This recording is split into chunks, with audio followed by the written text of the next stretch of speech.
ensinando a vocês como fazer bug de títulos. Está sendo muito usado por a maioria dos jogadores de Point Blank.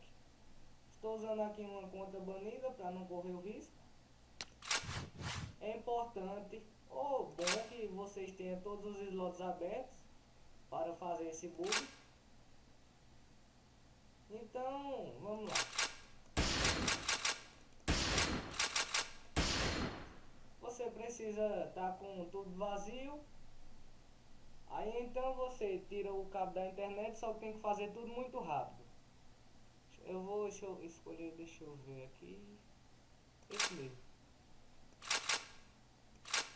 Tira o cabo da internet e bota nas três. Pronto. Depois repõe o cabo da internet. Depois aparecerá essa mensagem. É só apertar Alt F4 e Enter. Pronto, voltei. Agora o bug já deve estar pegando. Lembrando que você pode fazer com qualquer um dos títulos. Deixa eu olhar aqui.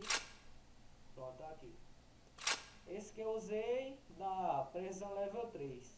No caso ficou precisão level 9 aqui. A mira aqui quase não vai subir. Uma pena que eu não tenho arma. Que eu dei essa conta pra muita gente e estragaram a conta.